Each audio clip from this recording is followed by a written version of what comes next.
Hello ladies and gentlemen, and welcome back to Under Construction. I am your host Ellis, otherwise known as Train Man, and I'm on my own today. No discussion topics, though if you have an idea for one, feel free to post it down below, and I'll bring people on from the Horsemen and beyond to talk about it. But today, first of all, a recap is in order. A significant recap. Also, you noticed I made it spring again because it looked a little bit better. I got carried away between last episode and this episode because I remembered that I had the power to copy-paste trees off camera. And I was really jived to start filling in some of this area, so I'll go through it real quick, including the fact that I went back and added power poles along the side of the VMR all the way back to Olive. These are, I think, BDW poles. Thank you, Mason. That's gonna freak out on us, I guess. Let's see, is there anything I can shut up for the time being? Let's turn out that. Turn off that. Nothing else seems to be running except for maybe this, which I'm gonna leave. Nope. Okay, the music's just gonna go haywire on us. Whatever. So, anyways. Across the trestle into this area. This is the area that we already had done. But like I said, I added power poles. And I also widened things a little bit. Came in here, I started doing lots of work with these grass splines. You know, down through here. Which this area was unscenic completely before. This zigzag. The power line switched sides a couple of times. And then we come out to this relatively clear, small area. And then into this clearing. And it was originally just this area, but I expanded it to this area over here. This is Ashbury Corner. Or Ashbury Ranch, depending on what you're looking at.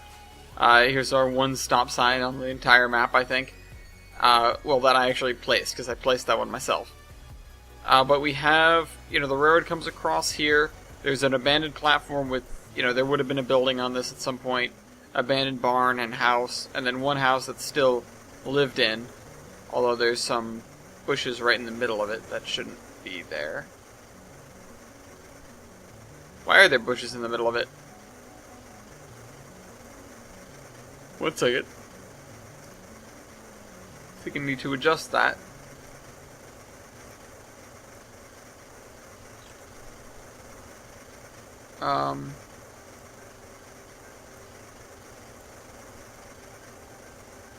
There we go, fixed.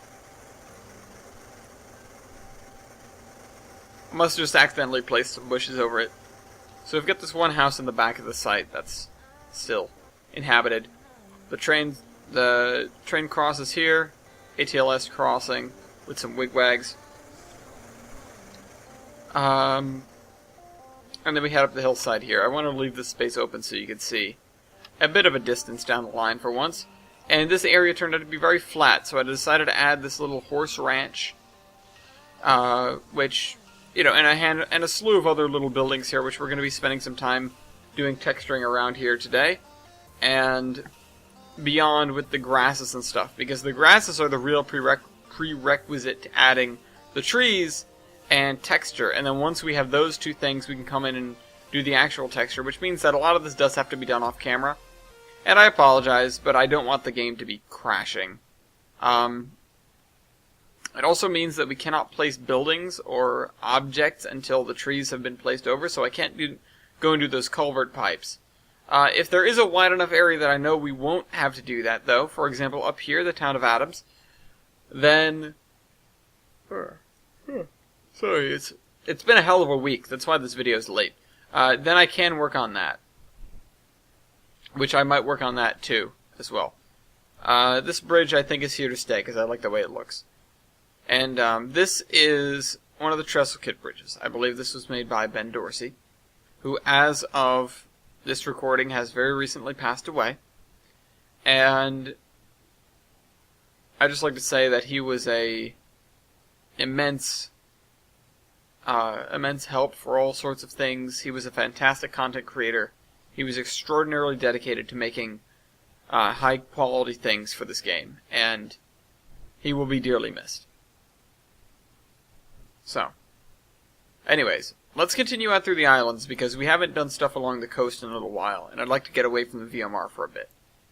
That area of the map up there is most certainly gorgeous and beautiful, but this right now is still the centerpiece, and it deserves some attention. And I think I'm just going to paint this. I'm just going to paint this sandy for now, and then we'll come in and fix it later. Although the sand should actually only be in the front, huh? So I can't do that. So it'll be out here. I think the live stream crashed on us. It's just stuck. It'll be like that. Skip to live broadcast. I don't think that's gonna help. We're just screwed. My computer's been getting worse with things.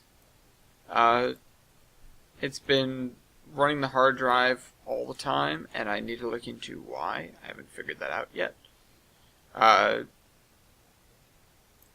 You know, I don't think it's a problem with the hard drive, because I have, you know, done disk checks and defragmentations and stuff like that. There's definitely something that's occurring, something I'm using or whatever that's just too much. My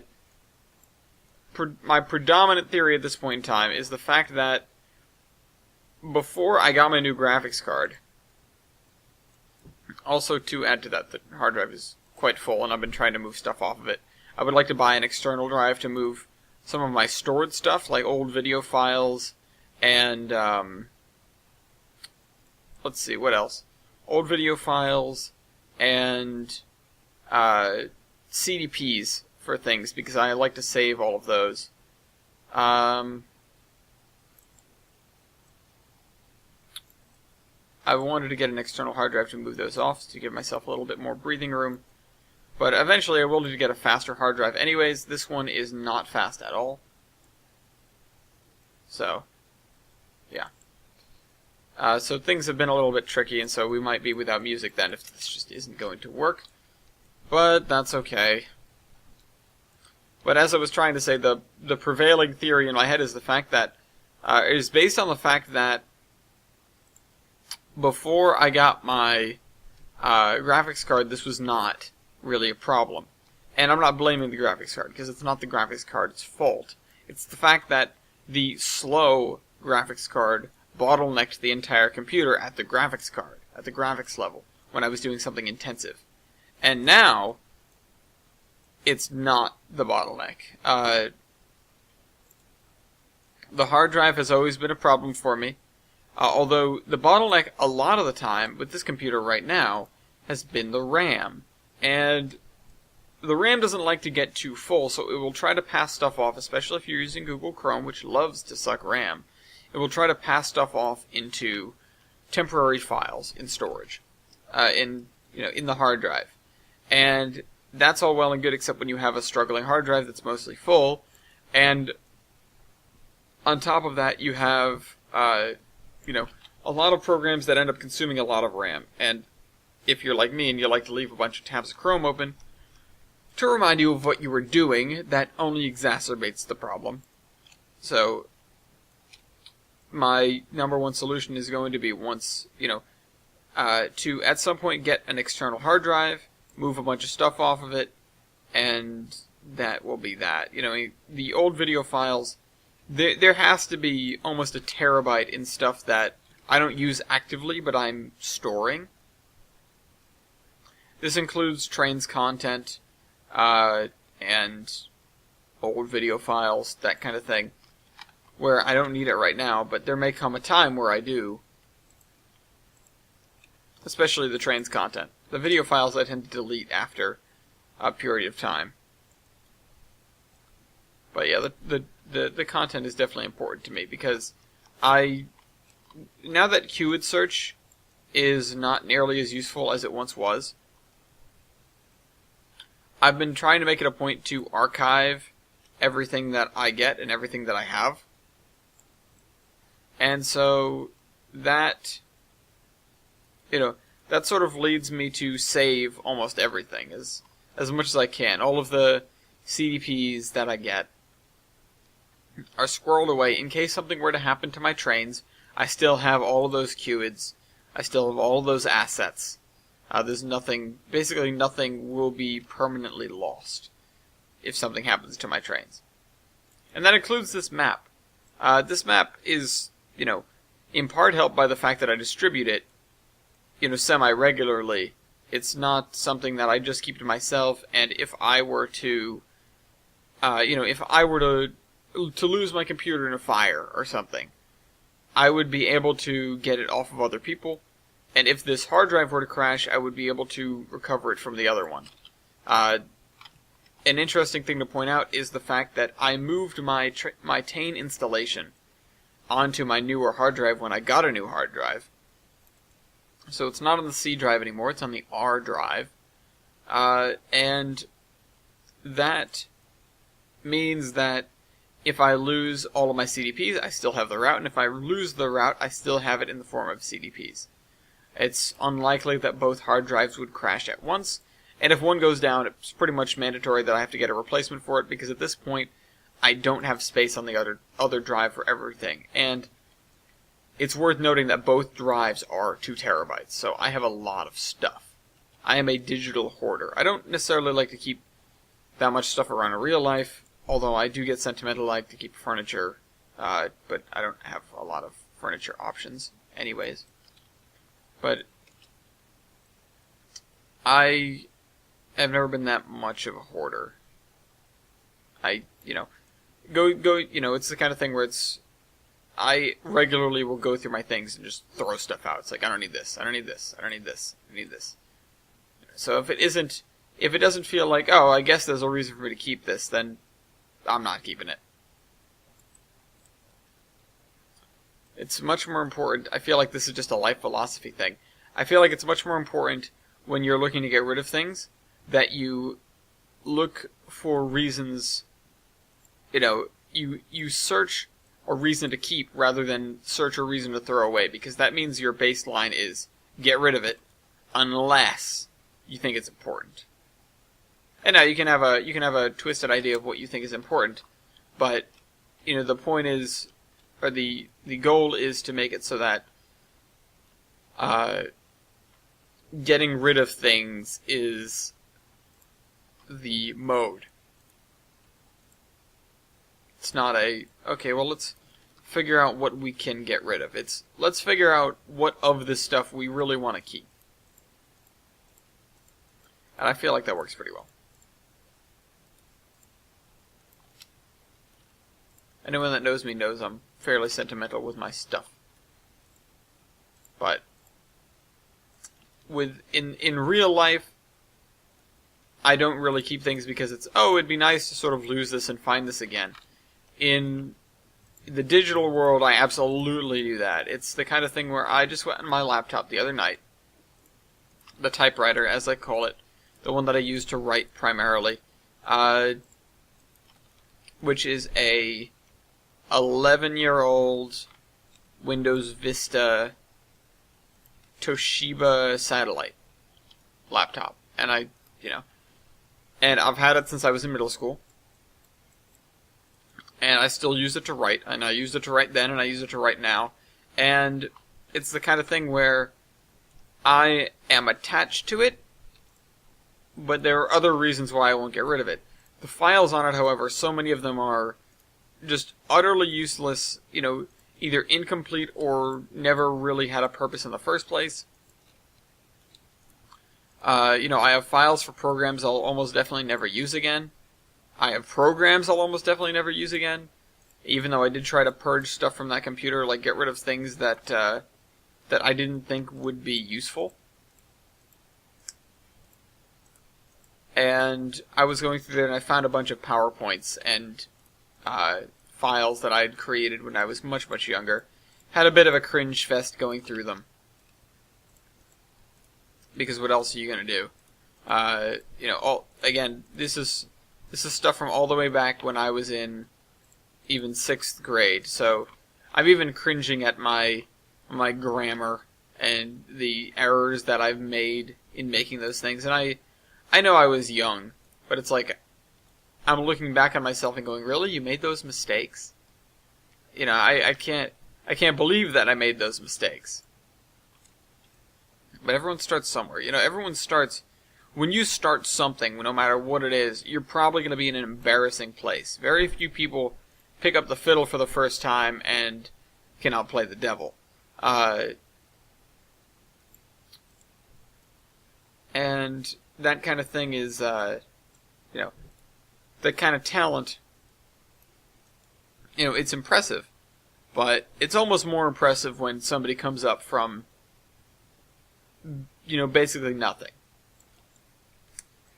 Sometimes improvement is the best part. And when you can look back at yourself and see that improvement that you made, you might be cringing at the thing that you did in the past, but you can look at it and go, well, yeah, but look how much better I am now.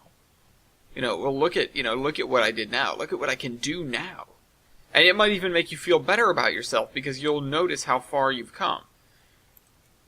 You'll be able to compare your past performance with your current performance, and if you don't think your current performance is that well, or that good, it'll give you a baseline to reconsider.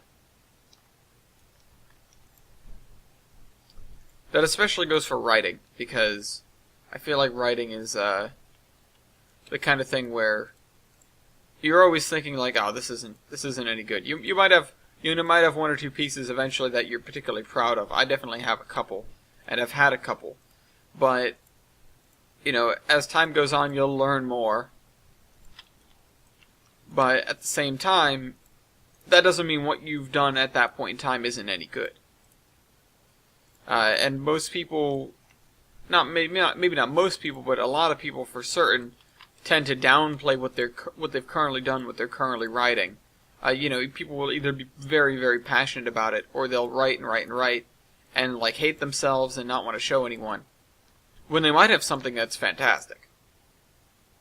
Don't let the concern that it's not any good keep you from showing it off, because if you are not sure, you might be wrong. If you're not sure that whether it's good or bad,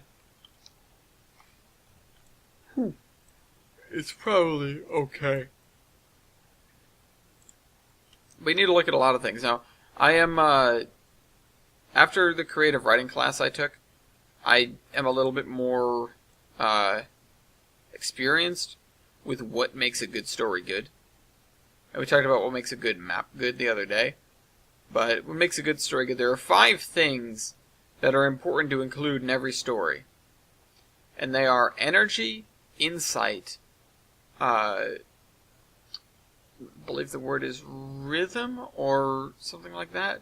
And I've energy and insight are 2 of them.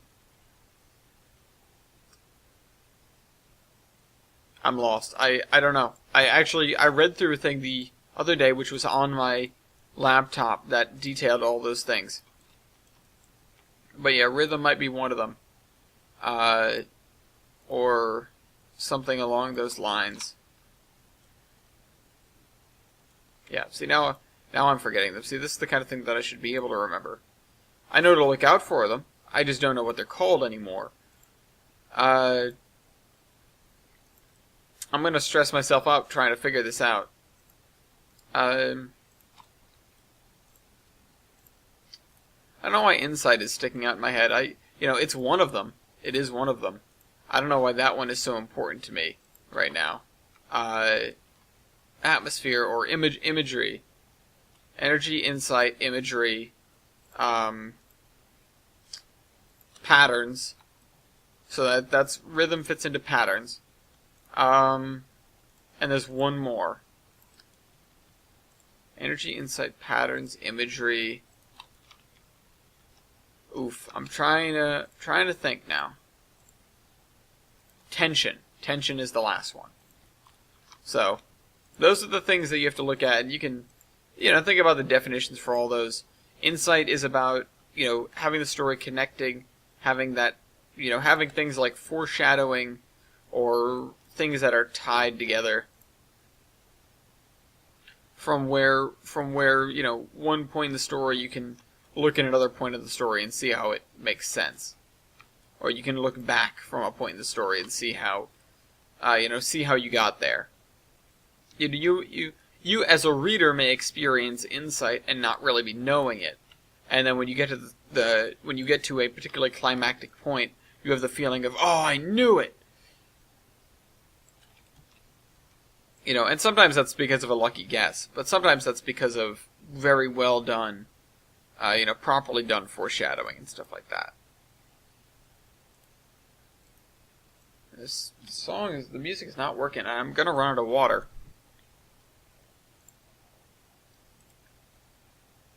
Only 20 minutes in, I'm gonna run out of water. Okay, so let's continue in this direction. If you turn the render distance way up, you can actually see that bridge from this bridge. The other thing I need to do is I do need to continue terrain over there, but we're only 20 minutes in, so I figure we can spare some time for that a little bit later. I just worked on the stuff up there off camera so much, I needed to come back and do some stuff around here. And I know that kind of sucks for you guys, because you missed out on the work that I did up there. But honestly, it was mostly tree copy pasting. And yeah, we may go back up there and work on Ashbury Ranch and stuff like that a little bit later, but not right now. Also, I have a song stuck in my head. If anybody would like to join me in getting it stuck in their head, go look up a song called Knock 'Em Stiff by Goodnight, Texas. That is a real good song. It's about, it's about a family, I would suppose, whose land is being claimed via eminent domain to build a railroad or road, and that's sort of their rallying cry against that. And they're determined to fight off the people that are coming to take the land. And, I have mixed feelings on eminent domain much of the time, but it doesn't really land a political stance in my heart. It's just a good song. And it puts you in the shoes of those kinds of people. Certainly. Sweetly. Alternatively, if you want to be in the shoes of those kind of people, you can watch The Hitchhiker's Guide to the Galaxy and experience the plight of an Earthling named Arthur Dent, and his issues or situation with regard to eminent domain. And just know that bypasses have got to be built. For those who are unfamiliar with Hitchhiker's Guide to the Galaxy, or for those who are familiar with Hitchhiker's Guide to the Galaxy, you're already chuckling, I would assume. I'm most familiar with the movie. I know I'm a heathen. I'm sorry, but it's a very it's a very Douglas Adamsy thing to have, just the same characters, but make them, they're completely different between the book. Although the book is the source material, everything's based off of that. The book or books plural, the radio show, the television show. There's some consistency, but there's also plenty of inconsistency. And the movie, as I've neglected to mention, the movie is fairly standalone. And that's kind of why I like it. It's where I got my start with The Hitchhiker's Guide to the Galaxy. And then I did go through and read the books. I haven't gotten into the radio stuff or the radio stuff or the television stuff as much, but I definitely enjoy the movie, and I've watched it several times. I've watched it with Madison as well.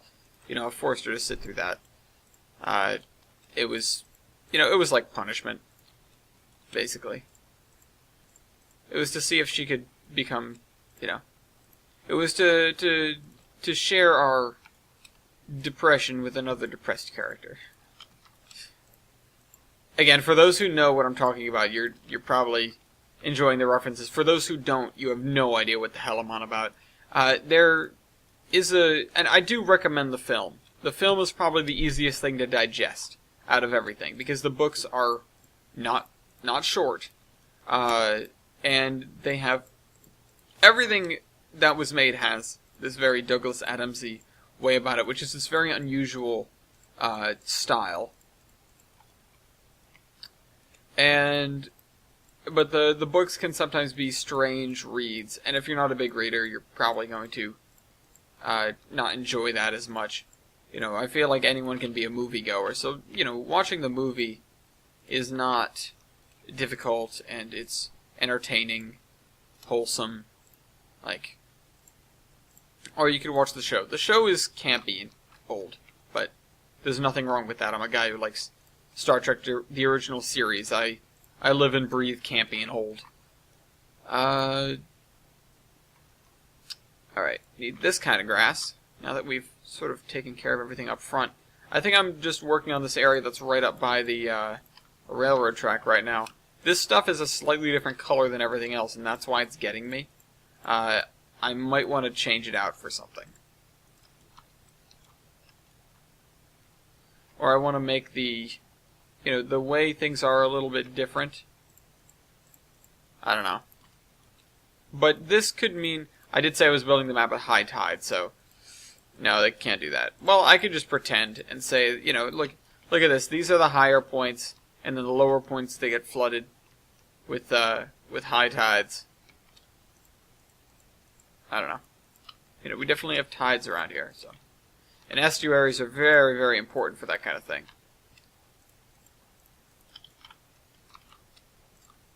Okay, so what was I saying? The Hitchhiker's Guide to the Galaxy. Yeah, the movie. It has Martin Freeman in it, playing the main character. He's great. Not Morgan Freeman, for those who may have misheard me.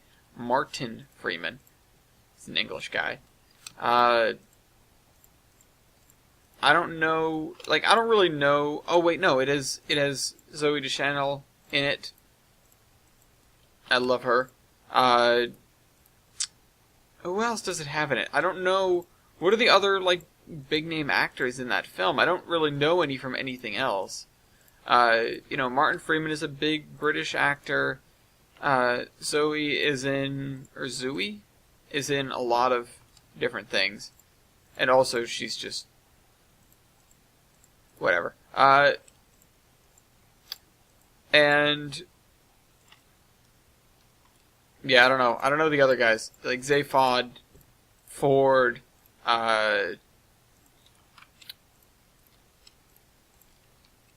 What the hell is the girl's name? There's also Slutty Bodfrost. I don't know who that is, but I feel like I should. I don't know. I need to go grab the IMDb for this before I talk about it any further, but I will not do that. But yeah, no, I could recommend. It's a good film. I've already gave it my praises. I don't need to repeat myself yet again. Following that, yeah, the book. The book is a delightful read because, like I said, the guy who wrote it, by the name of Douglas Adams, has a unique style, which I really haven't seen encapsulated anywhere else by anyone else. I've made my attempts to write little Adamsy type moments in my stuff occasionally, but it is very difficult to think the way that he thinks. Or thought, I suppose. One of the best lines from the book is... This is a science fiction film, by the way, although it's not exactly hard sci-fi. It's about sci-fi as much as Star Wars is. And I know Star Wars is pretty sci-fi, but Star Wars is like sci-fantasy, almost. I don't need to rip into Star Wars here. I think Star Wars is great. It's just not as hard as sci-fi as I normally like. My favorite star stuff, I was going to say. My favorite science fiction is like the Halo series and Stargate. I love Stargate. But anyways, back to the Hitchhiker's Guide to the Galaxy and Douglas Adams. I'd like to share a little anecdote. A very Adamsy anecdote, and I really hope it can live up with the way I'm telling it. But the aside from that is, there are a bunch of spaceships hanging in the sky, and the description in the book is the ships hung in the sky in much the same way that bricks don't. Which is, it's accurate. It's just an unusual way of phrasing something like that. But here's my Douglas Adams anecdote. It's possibly one of my favorite that he ever talked about. And as far as I know, this is a real story from him that he then wrote into something else. So he's English, and one of the sort of tropes of English is they don't really they're not at all confrontational about something. They'll just give you the the side stare. They'll make you look, or they'll make you seem sort of disappointed in yourself when you make a mistake. But they will never be like the New Yorker, hey idiot, get out of the way. That sort of thing. Anyways, so Douglas Adams is at a train station in the UK, and he's waiting for his train, which it'll be a little while until he gets there. So he goes into a little shop and he buys a copy of the newspaper and a little package of cookies, a little foil package of cookies to eat while he reads the paper. And he sits down at this table with, there's another man across from him, a stranger. They just happen to be sharing a table in this concourse. And the stranger reaches over, opens Douglas Adams' package of cookies, takes one, and eats it. And, being an Englishman, he doesn't say anything.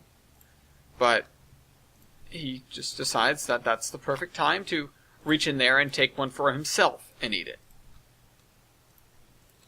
And the other person reaches across without a word spoken, takes a second cookie, eats it. And so this goes back and forth until there are no cookies left in the package. At which point, the other man's train arrives, and he gets up and leaves. Some time passes, and, Douglas Adams is left with this empty package of cookies. And then his train arrives as well, and so he stands up, and he picks up his paper, and underneath his paper is his full, untouched package of cookies. So,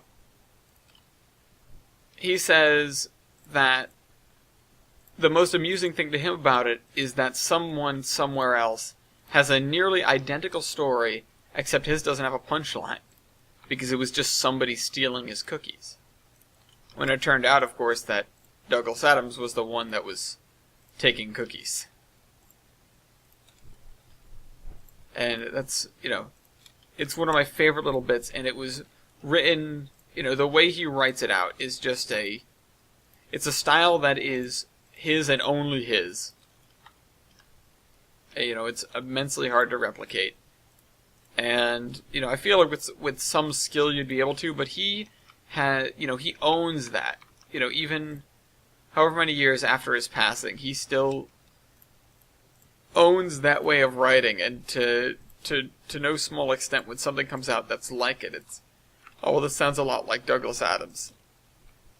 Instead of, meriting it on its own thing. I could go into a tangent about that, but that's not really something that I, am affronted by. But it is the notion of the fact that, the first person who does something, or the first person who's known for doing something at least, is the one that then gets sort of pointed at every time somebody does something similar. That can be said in video games. You might see it the most. If I wanted to do something hot button, I would say look at PUBG and Fortnite. They both have Battle Royale game modes, and yes, one is clearly inspired off of the other. However, PUBG is not the first game to have a game mode like that, even though it is the first popular one, possibly the first one of that popularity period. Certainly the first one of that popularity in a very, very long time, at least that degree of it. But their concept is not brand new either. They have, it's sort of the Hunger Games mentality, where you have a bunch of people, and you have limited supplies, and you end up competing with those people for the supplies. And eventually it goes until there's one person standing. However, that's not the first time I personally even have seen that put into a video game. In fact, the first time I've seen that, embarrassingly enough, although it's not really embarrassing, is, your typical survival with an L games. It's a fairly common thing to see on a Minecraft server. Fairly common, fairly popular, especially on these large servers like Hypixel or something, where that that kind of gameplay is extraordinarily common, and those kind of games are very popular. And even still, I traced it back to the Hunger Games, but it's not a Hunger Games original thing, and this comes up a lot. It was, one of the first, or rather, I should say, a movie adaptation before it was Battle Royale, which I think was a English or Canadian film. I know it was a non-US film, but I'm not 100% on where it came from. Which, that concept made its way into the Hunger Games films, and I don't know to what extent it inspired the books themselves, but, there's definitely a thread there. And you can say, and if I, would point out, the Fortnite developers even have said that they were inspired by PUBG. And they said, well, maybe we could have something like this in our game. It's not as if PlayerUnknown's Battlegrounds has the, all-inclusive, unique rights to having a Battle Royale-style game. They did have superb execution on that, however. I do have to applaud them for how well they did, how marketable they made the game, and just how many people they've gotten to play on it. Now, there are other projects with even larger scopes to create even larger Battle Royale style games, and including one that I think is striving for at least 400 players, because they're trying to use a different kind of server architecture. With these with these kinds of games rapidly becoming more and more mainstream, and I'll bet you there are going to be many more games that have game modes like this, just like, sort of like Nazi Zombies popularized the sort of horde mode in many shooters and things like that. Nazi Zombies being back in COD World at War, which was number 5. Yeah, it was number 5. That's another thing I could get into, the endless repetition of shooters, from Doom and Quake to the more modern Battlefields and Call of Duties and Halos. And it's that slow evolution as it has collided inexorably with other genres, like with Destiny, and sort of this move into an RPG-esque game as made by a developer that previously had done pretty much exclusively shooting or shooter titles. It's interesting to see these different genres collide. And for the Battle Royale schema to have appeared from one end of the spectrum to the other with regards to competitive games, actually, I'm not sure I've seen it in like a vehicular combat, like a War Thunder style Battle Royale, although that would be pretty cool. Having it in everything from, something like Minecraft that's very creative and freeform, and is all about, doing what you want with the world, to PlayerUnknown's Battlegrounds, where the world is very much set up for you, and you're just out there to find guns and kill people. And to Fortnite, which is somewhere in between, because you can't dig, but you can demolish structures, and you can build structures. And that's, it's got its own... They're each very much their own games, but they're based around the same principle. They're based around this idea that, you drop X number of people into the situation and just see who comes out. It's a very high-stakes game. It's a very, it's both luck-based and skill-based, because you can get good stuff or you can get bad stuff, and, if you don't know how to use the good stuff or you do know how to use the bad stuff, it's going to make or break your performance. You end up with the highest-powered sniper rifle in PUBG, but you can't aim for dick, which is me. That's me. then that's not going to help you. Not even a little. But at the same time... Oh, I cannot answer that. But at the same time... Oh, crap. Was that important? I really hope that wasn't important. It is unusual that I receive a phone call. If I receive it again, I will mute my microphone and see what it's about, but I just am gonna assume it wasn't urgent. Because that's not like from one of the normal numbers, and it wasn't a number I didn't know as well. It was from my roommate. But anyways.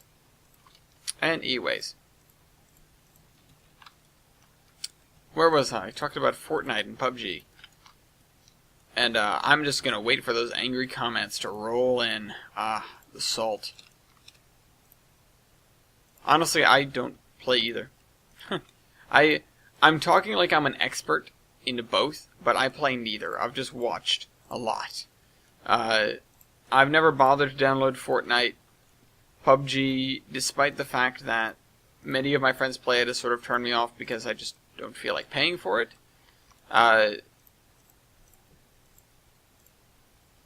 And, you know, that whole rigmarole, I don't know. I'm not much of a shooter guy anymore. I haven't done that in a while. I used to pretty much only play Halo, and the only games I have for my console are, like, Halos and Battlefields. But I haven't played that in a while, and I am totally a console pleb when it comes to shooters. I don't like doing shooters with a mouse and keyboard. And when I try to pull that stuff on PC, I just get blasted. So, I'm trying to, we have almost a full squad of people that play Rainbow Six. And I'm one of them. I actually do have Rainbow Six Siege. And I definitely enjoy that game. I am no good. I can't hit the broadside of a barn. Probably because I play the way I play. But I definitely do enjoy that game. Because there's much more to it than run, shoot, run, shoot.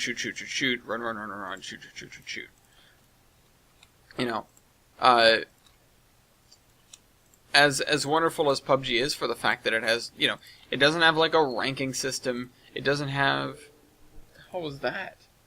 It doesn't have, actually, does it have a ranking system? I don't know. But it doesn't have like unlocks. It doesn't have, it doesn't have levels. It's the kind of thing where you drop in and you're on the same playing field as everybody else. You have the same world as everybody else, and start to finish, it's its own encapsulated thing. There is nothing that you carry from one game to the next, basically. Except for maybe your anger when you die immediately. It's sort of the same thing with Rocket League, although Rocket League has plenty of cosmetic stuff, and it does have, it has competitive ranks if you want to do that.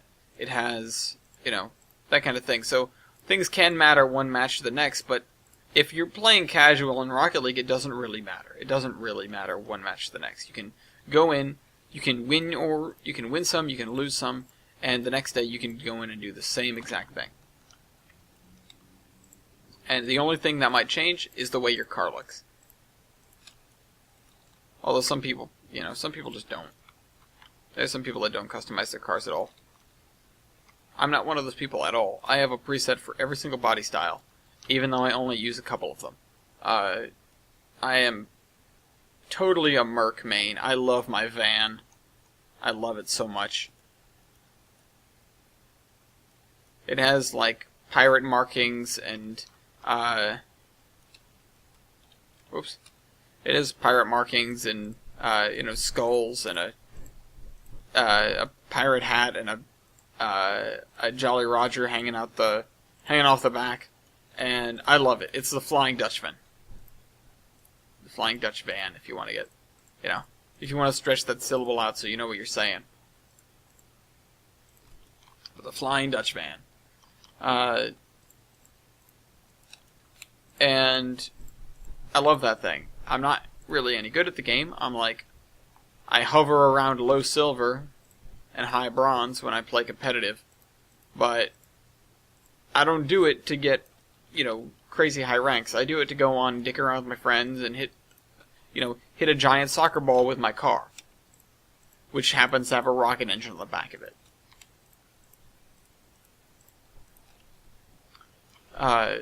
To the point where I talk about the, I know how bad, I know how important aerials are in that game, which is when you use your rocket engine to the back of your car to fly up and hit the ball before it touches the ground. When it gets knocked up, by the way, for those who don't know Rocket League, it's a game where it's you and two other people, and it's teams of three. 2 teams of 3 face off, usually, or you can do teams of 4 or teams of 2 or whatever. And you are in cars, and you have basically a soccer field, and you have to hit the ball into the net at the other end. Which, way, way too much fun. And the matches are only like 5 minutes, so it really encourages you to think, oh, well, I can't, go on a loss. I'll just do one more. It'll only take me 5 more minutes. And then it's 5 in the morning, and you're wondering what you've done with your life. Or there's a fist-sized hole through your monitor because you missed that goal, or you knocked it into your own. But I'm not bitter. Anyways, but yeah, Rocket League is great about that. Where was I? I don't know what else I was talking about. One of my favorite things about my van, because it is so utterly impractical for flying, because it's a van. I wrote this little thing about it, and I wish I could go and find the blurb, because I thought it was pretty great. It was very, it was almost, to bring it back around, it was almost Adamsy. It was very Douglas Adamsy. Some cars, they just want to fly. There are some cars that are very light, very small body styles, and they can really get some serious air when you hit that booster. But the van is not that car. The van is, when you hit that button and you pitch back and you point your rocket at the ground and you launch for the ceiling, it feels like you're in a Saturn V. It's a block of metal. It has the thrust to weight ratio of your average office building, and I don't know. It has it has all the grace of I don't know, an ostrich. I don't know what's not graceful. What's not graceful but flies? Not many things, really.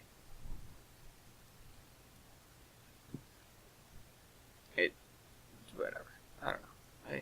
There were definitely better metaphors than that, but it's been a while since I've written it. It's been a long time since I've bothered with it at all. But I wrote it in like a fit of, I can't do this.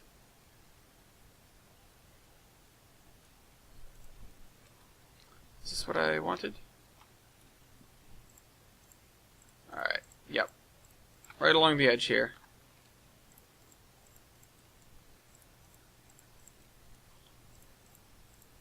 I don't really have a secondary car in that game. I usually will use just whatever else. Like, if I'm with one teammate, especially if we're in casual, if we're in competitive, then I'm almost always going to be the van, because it's the car that I know the best. But if we're in casual, in order to match the other team, or in order to match my teammates, if I have one teammate, I'll be whatever car they have. Or whatever body style they have, if I can. If not, and if I don't have it because it's a body style that I don't own, because it's like payware or something, I will use the one paid car that I own. Or I'll just use my van. If I can match their body style, I will match them. If I'm playing with 2 people and they're matched, I will try to match them. Or I'll just play with the van or my paid car, if I can't. If there are, 3 other people and they're matched, I'll match them. But if the people are not matched, if I have multiple people and they're not matched, I'm going to not match with either of them. I'm going to switch to a different body style, something that neither of them is using. So I try to spread the love between the different body styles. In a similar way, when I play Siege, there's a couple of characters that are my absolute go-tos. But if I'm trying to change things up, there are a few more fallback characters, which Now with the Season 3 update, if you have the full version of the game, you get all of the base operators for free. So, I've been experimenting, looking around to see what I like. I had never unlocked Sledge, for those of you who don't know him, and I quite like Sledge. Now that I've played around with him, I do like Thatcher as well, although I don't feel like, I feel like he's more useful in terrorist hunt sometimes, because using the EMP grenades can be a little bit cumbersome, and it definitely gives away your position and who you are.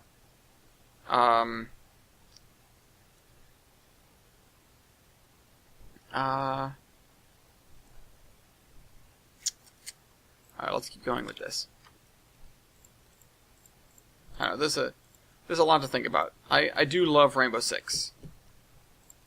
Not because, once again, not because I'm good at it. Same thing with Rocket League. And as much as I'd like to get good, I don't really want to change up my lifestyle and my playstyle in that game to really try with it. It's not worth it to me. I'm not investing that much time or effort into it. And I feel the same way about Rocket League. These are mostly games. I'm a filthy casual. I will admit. I was looking for. I thought I saw a spot with no texture.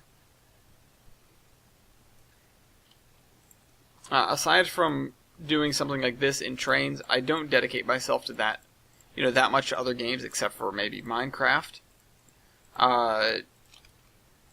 But that's because that's an extremely social game, and I go on there to build things with my friends and just spend time with people. This is a very solitary thing, and I wish there was multiplayer route building, but guess what? There's not.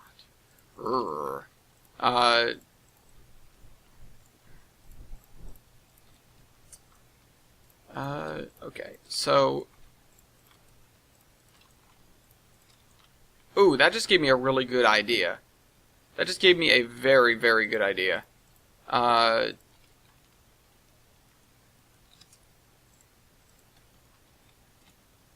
Oof, ouch, owie, my bones. Okay, so... Queso.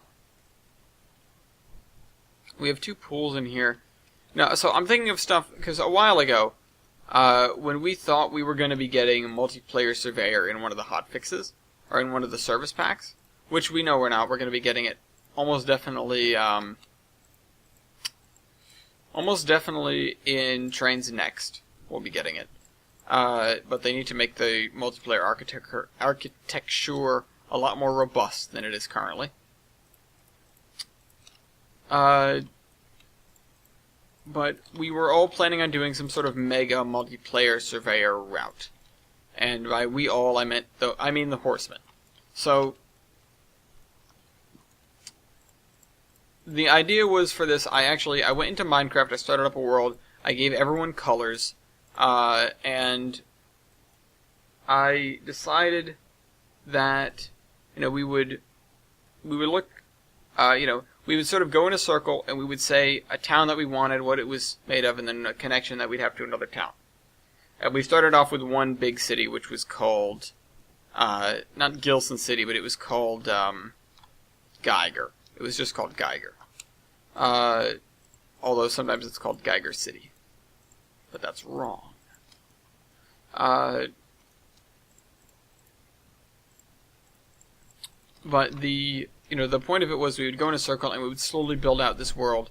And people had different ideas about what they wanted to do, but, they sort of had to come together and, make concessions for one another so that everyone's plans could work. I just thought about something that would shake it up even more, and it would be very entertaining for me. And that's the important part here.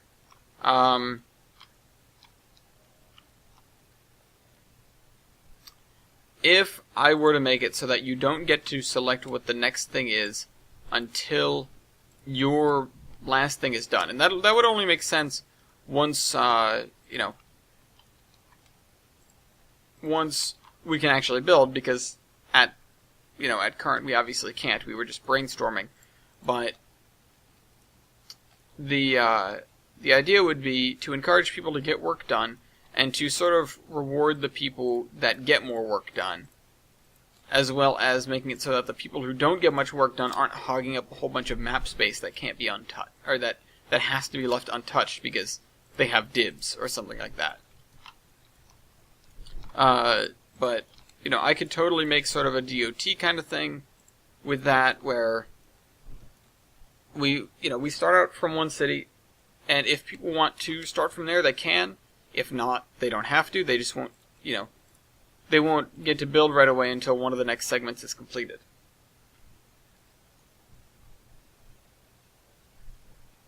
Alright, so we're 55 minutes in. And I'll come back to that. So, we've got 2 comments. Both of them are about the bridge. So let's go up there. Up the road. This bridge.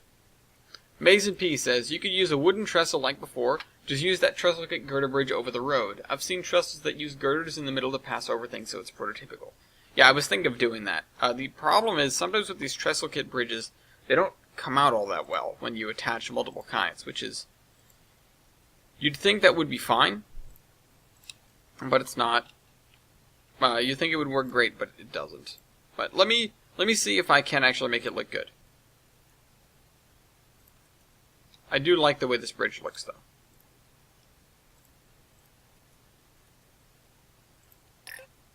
Damn it.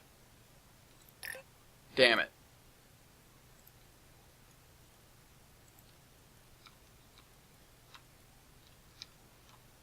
Yeah, that works.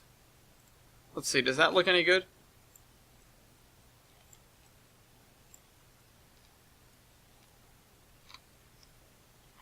Yeah, it does, actually. Yeah, the trestle kits, that's what these are for. Doing stuff like this. It's just sometimes there would be like an awkward gap in the middle here between different segments. We're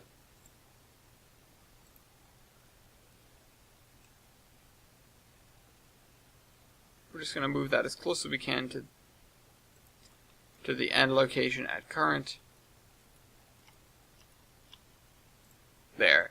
If you guys think that looks better, it looks better. Tristan's Train says, I agree with Mason. I suggest using the YR series of bridges by Wawasu. I don't think I have anything by him, but I'll be sure to look him up after the fact. Thank you, Ben Dorsey, for these bridges. Give us this day our daily bridge.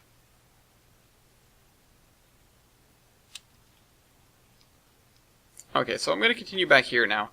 I'm going to try and get this highway through the swamp. Or at least a little bit farther. It just needs to go to like right there, and then it will look so much better.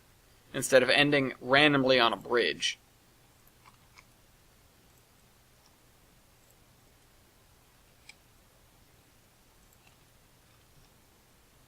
Yeah, and that's pretty flat too.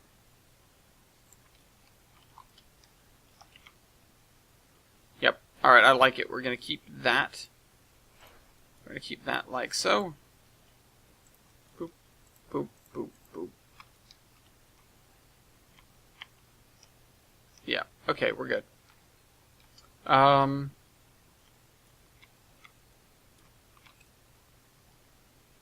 Yeah, that does look better. Reluctantly, I will admit it looks better. Alright, so let's continue this way now. Now we have the opportunity to keep the railroad going. We're halfway in. I'm also going to change this from Ron Jeremy Canyon, because that's kind of a mouthful and it's very blatant, to what I keep calling it, which is something. Come on. I don't know where it is. Crap. No, I can't find it.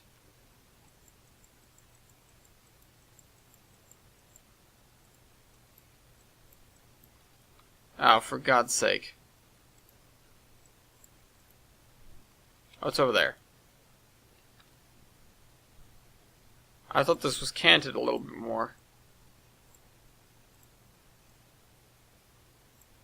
Okay, so this is just going to be changed from Ron Jeremy Canyon to RJ Canyon, which is sort of a double entendre now because it sounds like RJ Corman.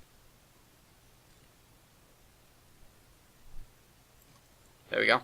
Okay, so I could have just named the bridge Can I do that? Let me see. I like to drive Ferraris. Let's see. RJ Canyon.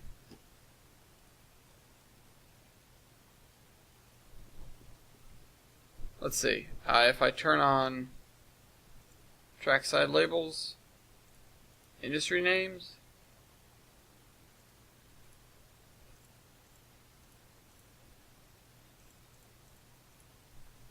Alright, never mind. Alright, so turn that back on. No, wait, what do I want?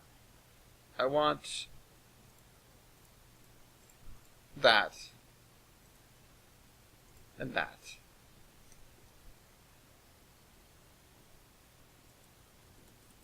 Oh, excuse me.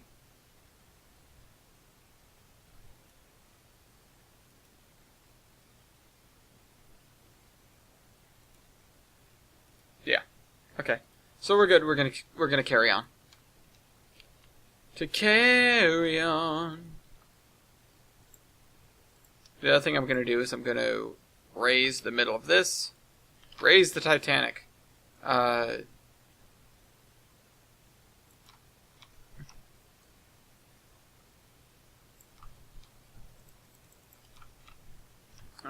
So that. This.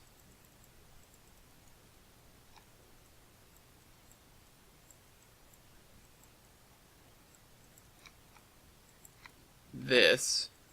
I keep saying this even though I'm not actually making that much progress. I just want it to seem like I'm making progress. I want you guys to think that I'm making a lot of progress. But I can't just say random things at random times because, whoa, what was that? Because then you guys will think the audio's out of sync. No, that was the wrong thing. Yeah, this is the house that I want to put here.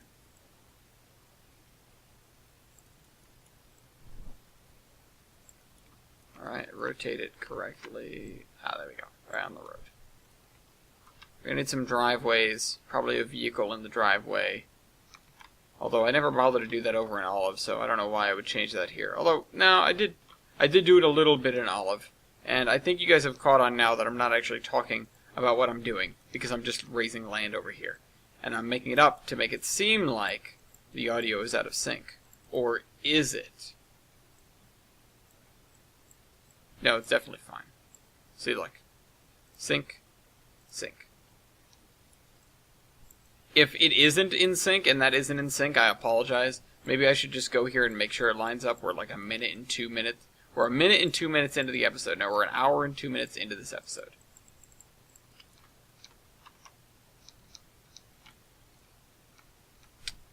Okay, so we are almost at our new base height, which is going to be somewhere over here. This still needs to be worked out, needed a little bit, with the way that we have this weird strip here, which is a leftover from just bonding the high and the low together. We are going to need more tiles. That's for certain. Because we're not really going to come this way. We're definitely going to go more this way. But we did get a lot done recently.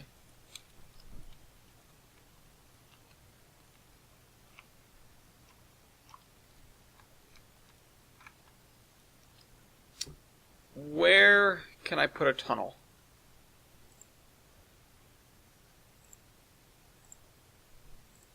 I think we're just going to have to use an old school tunnel.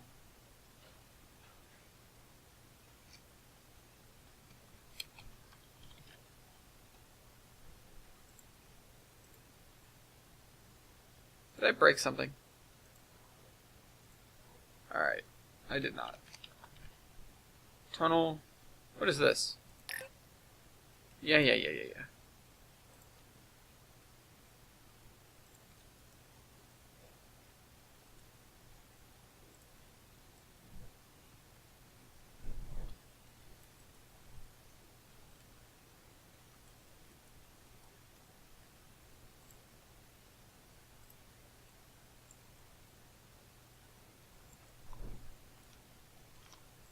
How about like back here? Also, what if I only make it like a 2% grade at most in this tunnel? Because I don't want it to be that crazy.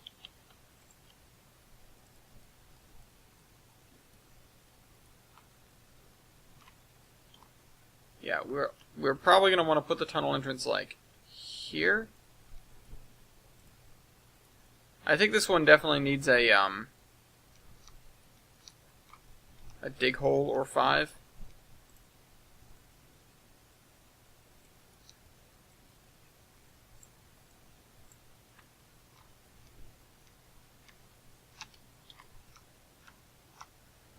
But I do think it looks good.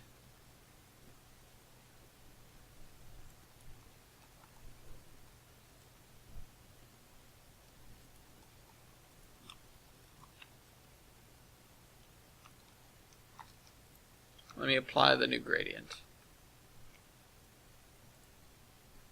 Yeah, I can't really do that because it's right in the middle of the thing. What if I just do one of these? What does QR and QR cat mean? Catenary or something?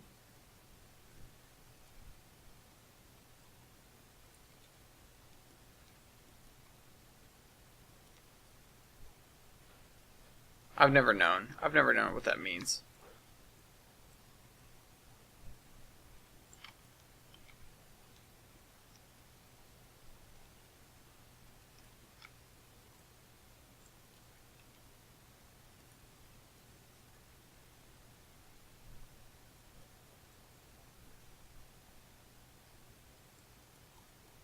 Although it's always going to have this awkward squiggle in it. So I might go the other route and see what I can do with a dig hole based tunnel. So that means this attach be Luke. Luke? Yeah. Attach be Luke, I am your father.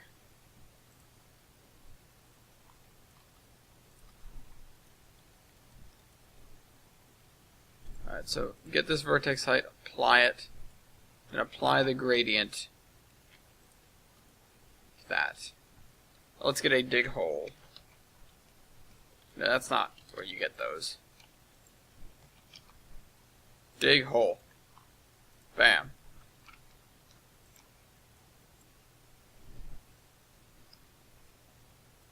What if I moved it back?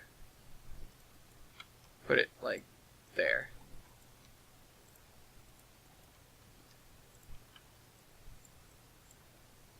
Oops, I can't do anything.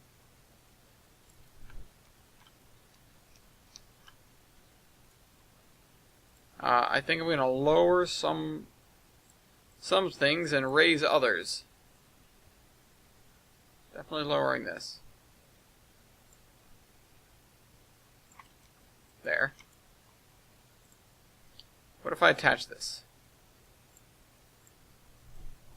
That doesn't look good at all.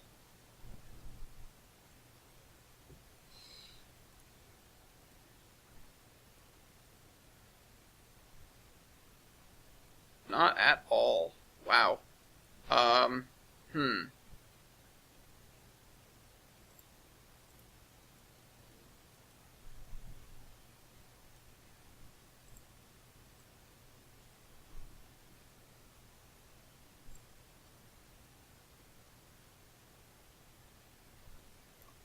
That's better.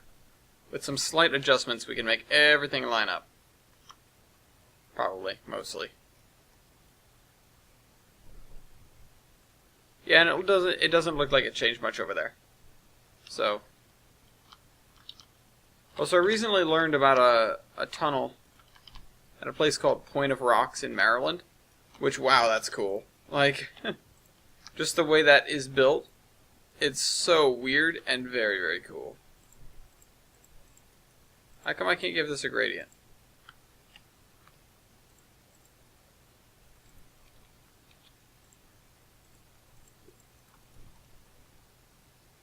I guess I just can't.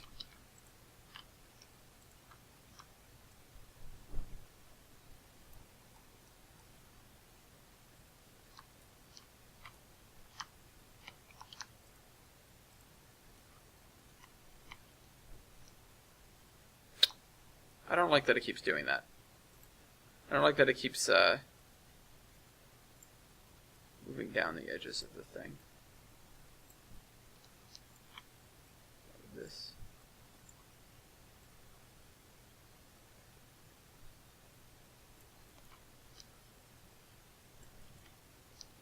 The story with the tunnel at Point of Rocks is that there wasn't enough room to fit a canal and a railroad side by side. Well, there barely was. And so they built they built them both. Eventually, after a multi-year dispute was hashed out. I believe it was multi-year. And, wow, that's a ways to go to get above land.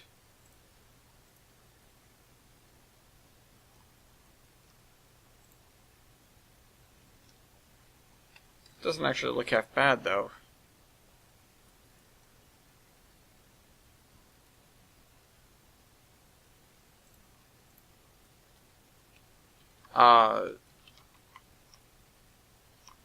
So they eventually built both the single-track railroad and a canal, I believe, is what happened. The canal was... The canal eventually went defunct and was filled in, but I don't know, I might be getting my history wrong. I think I definitely am, because I'm trying to retain the information that I read just yesterday, and I can't do it. I can't do it. But either way, there's a very narrow point. They had to fit a canal on a railroad, and initially it was fine, but then it wasn't, and the railroad managed to fit by blasting a short tunnel just next to the river. The thing that's bizarre is it looks like it ought to be on a model railroad because you have a track that is basically where the canal was, so it's just sitting there. It's, you know, it's above ground, and then next to it you have a tunnel. And it's not like the tunnel goes into a mountain or anything, it just goes into a cliffside and parallels the main line, which is on the outside. And they just come out later. It's just bizarre because, you know, it's because, like, well, why did you need a tunnel? And it's clear that they do if you look at the geography, but it just doesn't feel like it. It doesn't look like it at all. Crap. There.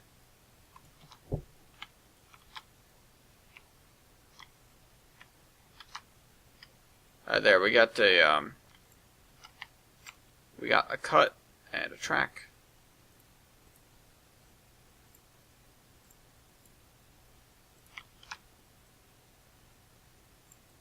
There we go. And a straight line. And we need to work on point past here, because now we have the short tunnel, which is a straight shot through the hillside, and then over the bridge. And God, this is going to look cool when it's got scenery. Favorite parts that I've done on the map at all are all in this area here. All along the Volga Mountains. You know, Bridgicus Maximus, this area, it's all well and good, but it's not as good. The VMR is far more scenic.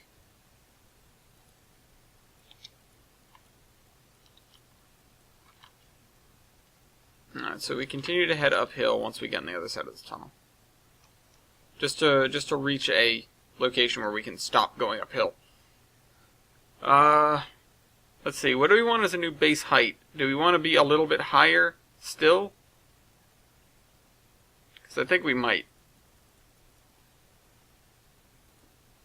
We have to go over here. Or somewhere over here. And in fact, I think I'm going to add the more tiles now. Now, since we're here, I think I'm going to start adding more tiles. Wink, wink, wink. It's going to be quite a few to add today. The route's getting bigger. It's not really getting more detailed right now, though.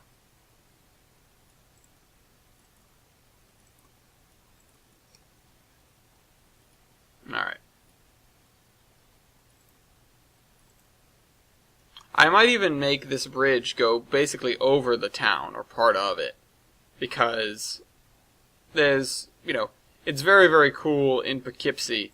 You can see, the bridge going over the town.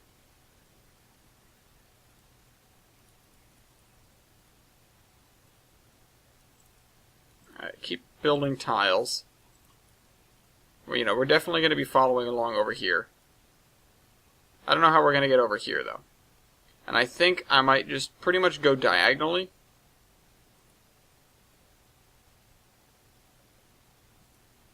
I don't know, though. And I mean, I think that's the best decision, is to start going diagonal. Because, yeah, we probably won't get far enough away to not see these tiles ever. But we do want to put some distance between us and them, so that we don't have to explain why we didn't just come down and go across the river here. So, that said, definitely going to start building more tiles in this direction. This is the prototype track arrangement. Definitely going to want tiles here and probably here. Although if we're going this way, we're going to need a tile here. So we've got a corridor down this way now. We are going to need a tile there, and probably there. What else? We are definitely going to need more as time goes on. We're going to need more tiles. And like I have said before, we may end up filling in this entire area, because it becomes just that difficult to prevent you from seeing other areas unless you're being in a valley the whole time, which we may do. And I'm just building like random here. I'm just building in the general direction of the other tiles, which almost have a connection now. Alright, boom, we've got a connection. And I could draw something, like in a general sense, but this is that. This is us drawing. And this is too tight. Like I've said, we're going to end up getting way more tiles. This area is going to be way chunkier. Unless we play some, fun games to block a line of sight all over.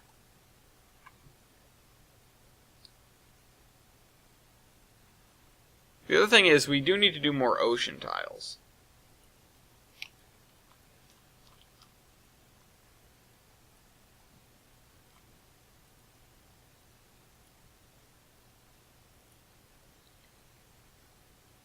Yeah, so we can travel this way. This is too tight. No matter which tile these guys are in, you're going to want to have an extra tile there.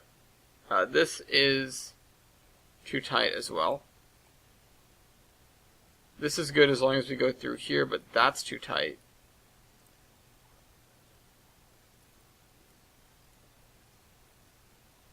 We still have plenty of wiggle room. But this area being as flat as it is, I don't really think...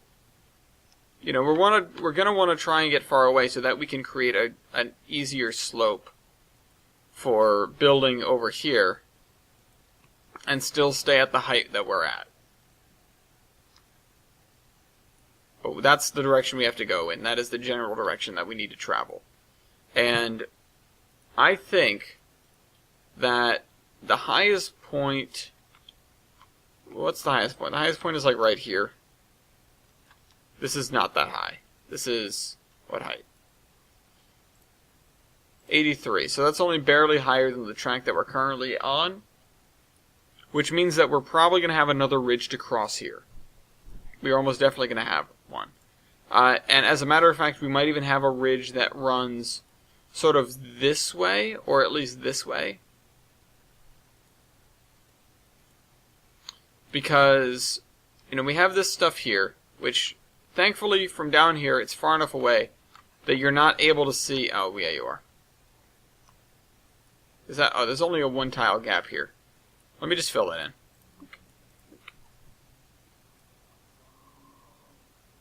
in. You're not able to see... Oh, you totally are. Yeah, we're gonna end up filling this in, aren't we? We really are. Unless we really pull some shenanigans over here. Maybe we go through a canyon here with some fairly steep sides. But we still need to prevent us from being able to see it from here, which is even more difficult considering. Although, if we zoom out that much, it's tough to see. We can put some trees up here as backdrop.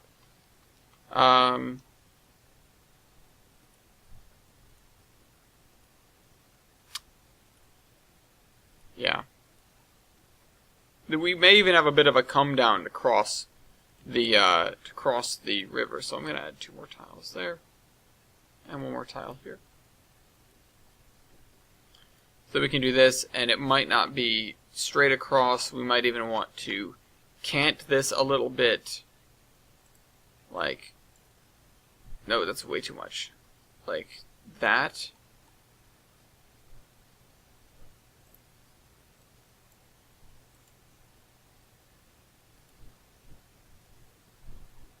Yeah, think about it for a little while. We could have some fun with that. But we have our first empty space, which we might actually leave alone, depending on how this area looks. That's a huge depending. That is an immensely important depending on. Because we've got a lot of area to work with here, a lot of area to deal with. We've got stuff like this little creek here, which doesn't have a name.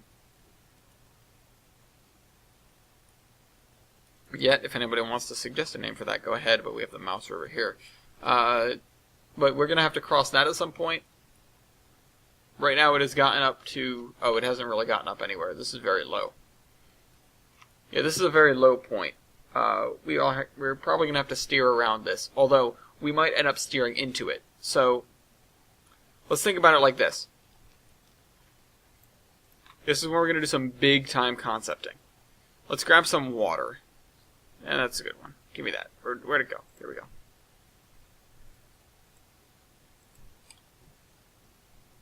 The best thing that we can probably do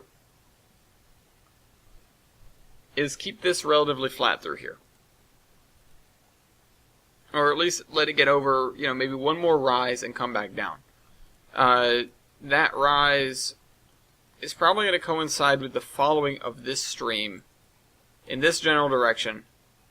Up this way,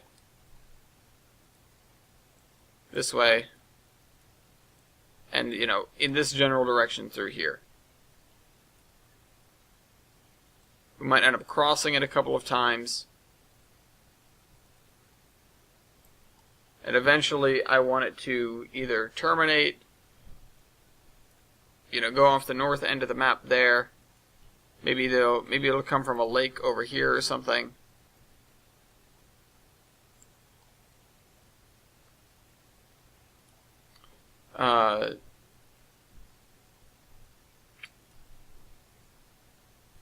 But I don't know. I don't know how far I want this river to go. I do want it to go most of the way. I love the idea of following a river. And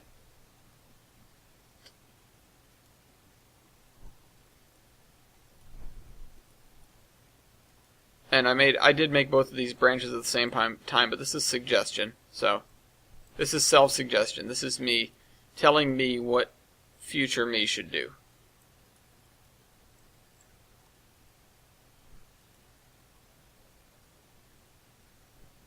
I don't think we need this right here. I think we can cross that out. Damn it, game, come on, work with me, why don't you?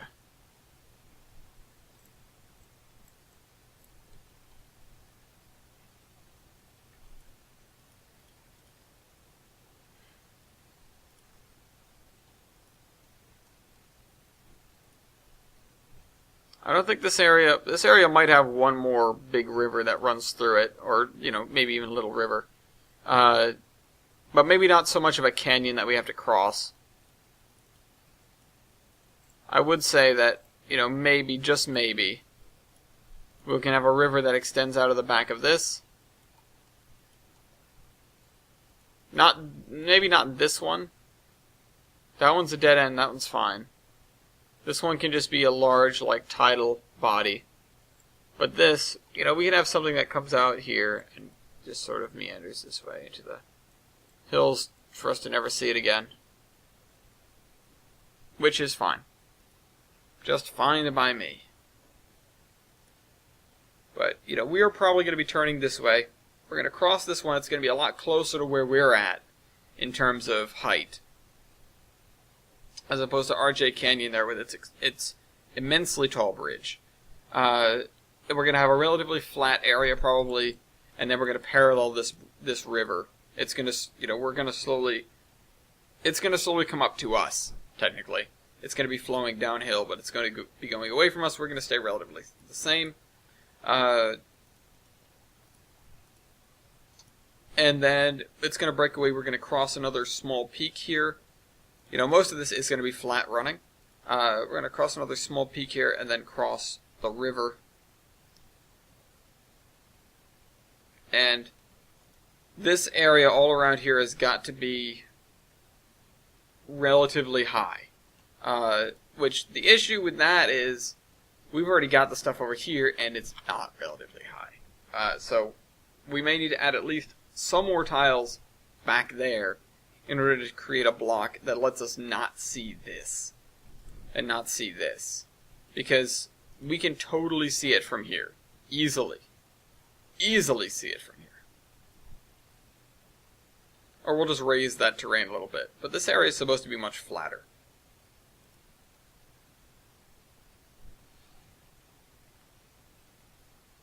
The idea is it's gonna peak out over here or so.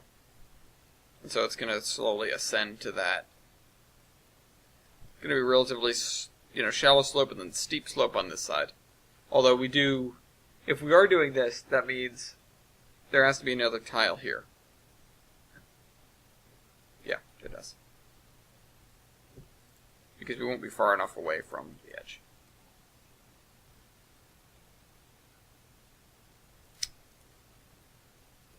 We have a long way to go, ladies and gentlemen, but we are getting there. The terrain is by far the biggest thing that we have to tackle. And we made it through here, we can make it through anywhere. This area is the next up. So we are almost on the edge of needing more tiles back here, which might be something we're gonna do anyways. But let's see first if we're going to need that. I have to terrain out this area before we'll know.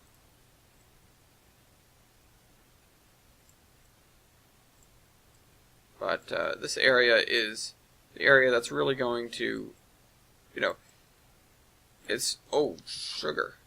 Let me turn that down a little bit. This is a make or break sort of area. If we don't do this right, it's going to screw us up, and we're going to have to do it again, because we don't have too many options here now with regard to what we can do with the terrain.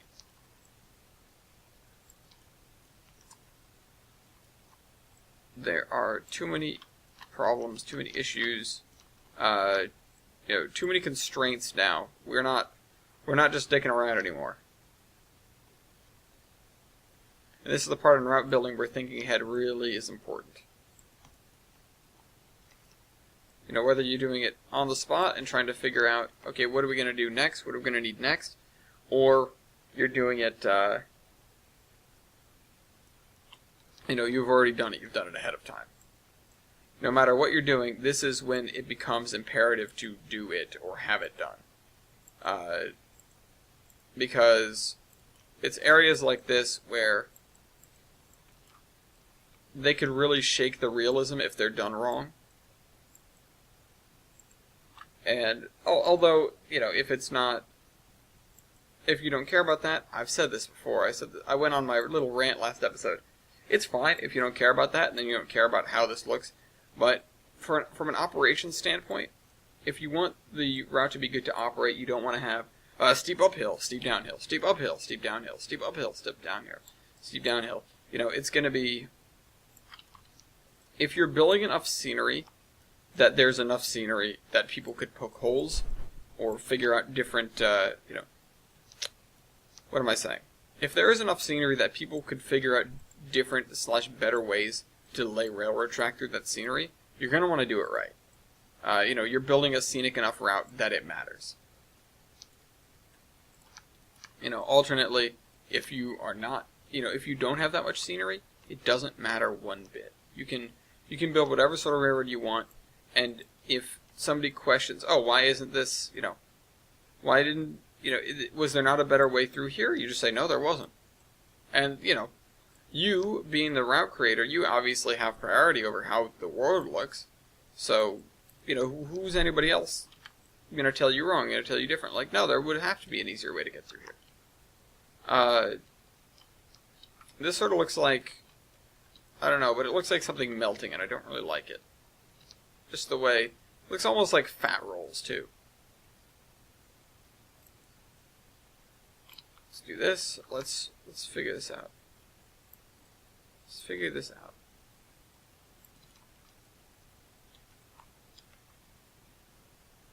Alright, so, still thinking.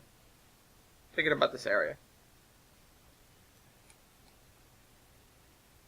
That little river, I think, is going to make that whole scene. It's going to make it totally worthwhile.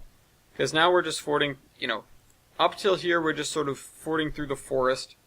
We've got, the best shots you can get are over by the ranch here, and there's probably going to be some nice shots you can get around here or around the Adams Depot.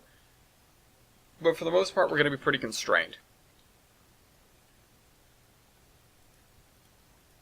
And continuing that, even along the VMR, we're going to be in the trees. Along the coastline, things are going to be a little bit more broken up, but the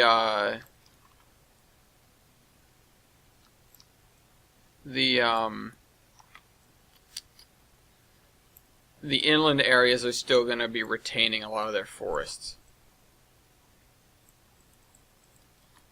Alright, so we're going to do this. Do this.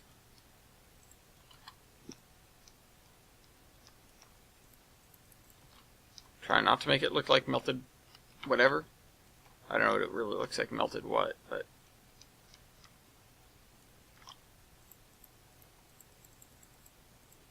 I wonder if anyone's ever made a water bridge. I mean, I know they have for, like, canals, but, like, for crossing a railroad.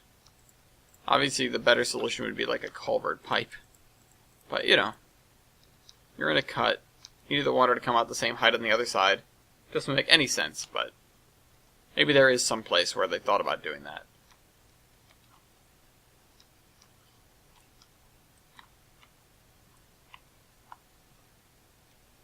Alright, I'm thinking so hard right now. There's smoke pouring out of my ears and into my headset. It's going to set off the fire alarm again.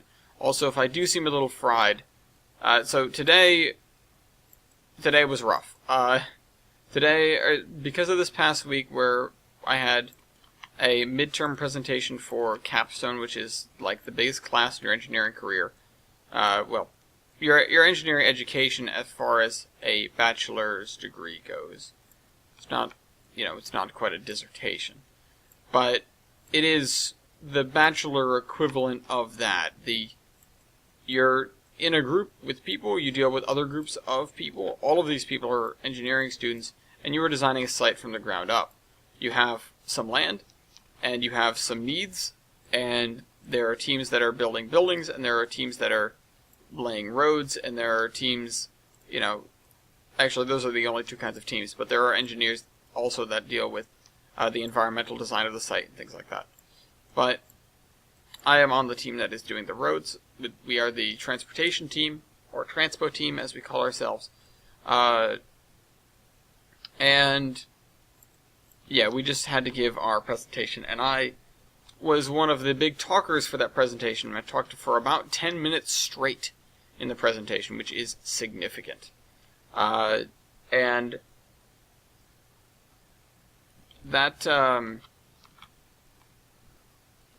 it was really something. It was really something. We got praise on it. It was well received.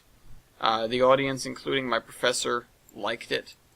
But it was a lot to prepare. It was meetings, multiple days of the week, every week. for a couple of weeks leading up to that presentation, and left me pretty frazzled, pretty fried. That's why this is late, and that's also why I wasn't able to have a Horseman Day today. Fridays, I always try to reserve for working on the Iron Horseman. But I wasn't able to do that because I had to wake up, I had to do homework for a class that I won't have next week because of what we call Grand Marshal Week, because it's electing a new president of the student union. That sort of thing. And I've forgotten already. And because of that, there was some homework that was assigned that I had to take care of. I didn't really have a choice. I couldn't put it off. It had to be due on Friday, which is not a day that we normally have class, at 3 o'clock p.m. And while I was sound asleep, the fire alarm went off for the entire building, and I had to throw some clothes on because it was raining, and go outside. And I decided, because I had my robe on over everything too, it's not like I, put a jacket on and got all tidied up. I got on just enough stuff to not freeze to death. Because I knew it was, it was high, it was almost 50 degrees, which, to those of you down in Florida, I'm sure that's terrifying. But for us, just coming out of winter, that is warm. It was the problem was it was raining. And so, get out there, stand there, decide not to stand there, decide to go walk to my car and sit in my car, sat in my car and browsed Reddit for a little while, came back in, realized that the things that I had been sent to work on the homework that was due at 3 o'clock were illegible. I could not read them. The file size was too small, or the files had been compressed, and I could not read them.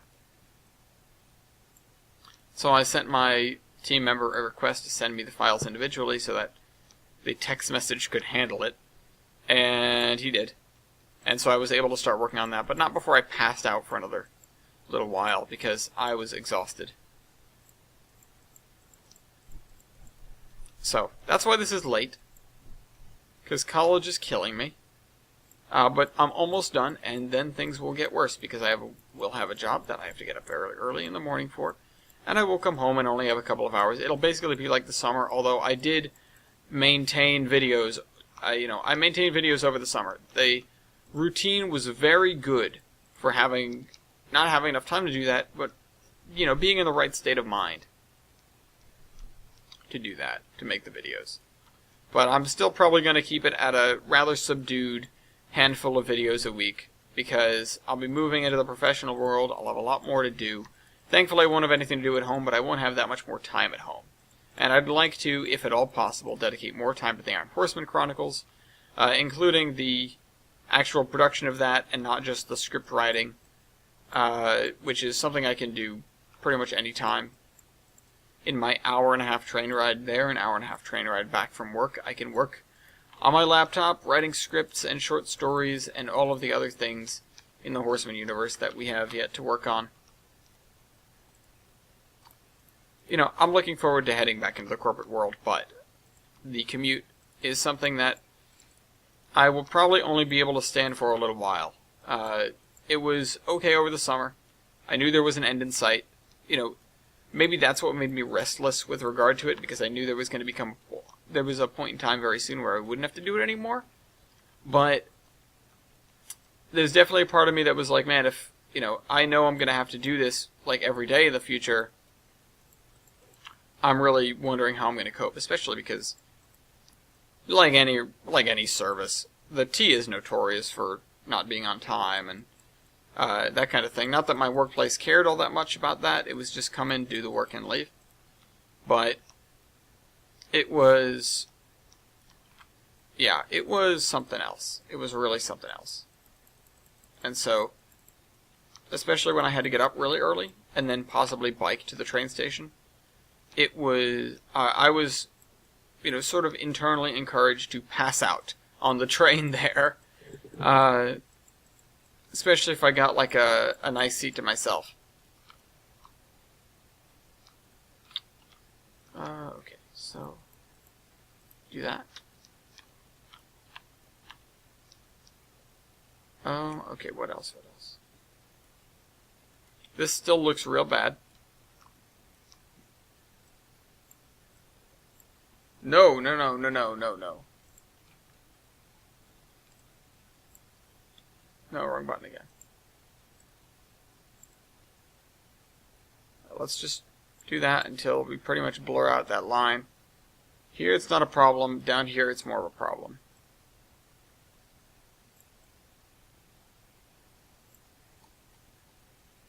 There we go, it's better. So we built up to here now. Now we have to actually build this river valley. I'm not looking forward to it. I'll be honest, I'm not.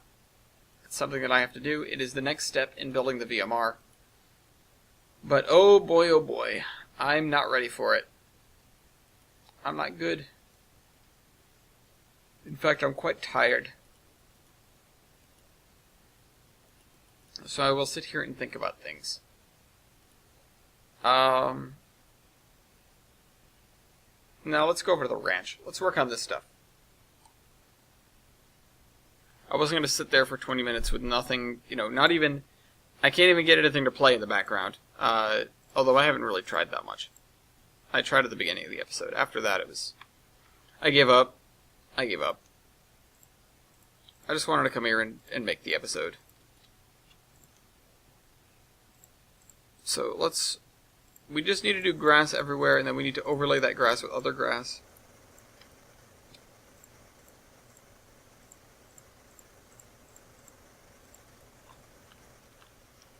Whoa. Let's grab the other thing we have to do, which is the texture.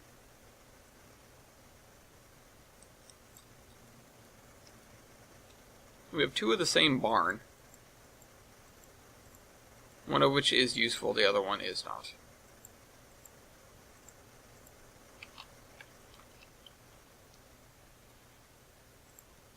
Bjarnum.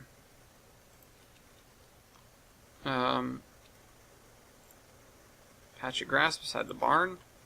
Bjarn.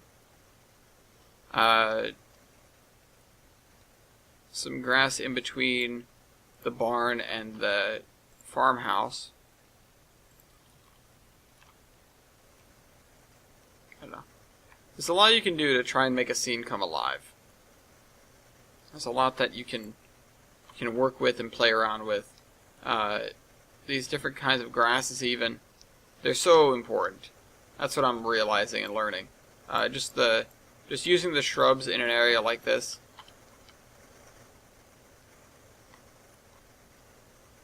Or even throwing down a couple of trees. Like this. Just in this open area. It'll give it a whole lot of character. And that's what you want. I also don't know why there are no bushes at the front of the scene.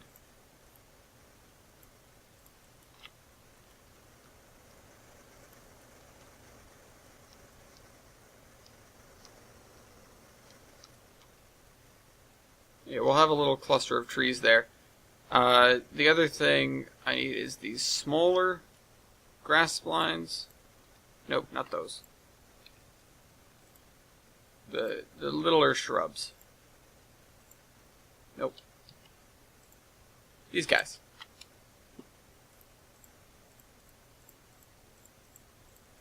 Because they're less obnoxious than the big shrubs, but they look good when they're placed in a deeper in an untouched area. Before Mason says anything, yes, I'm in love with these shrubs now. Thank you. It's like I'm discouraging Mason from posting comments. I'm not. Mason, post away. Other people who post comments, continue posting comments. I love comments. We haven't had that many. I need suggestions. I need fuel. Give me fuel. Give me fire. Give me ideas for stupid little hobo huts. And whatever. Like this guy. who's got a boxcar. I don't even know what this is. That's supposed to be a pump station. It's not.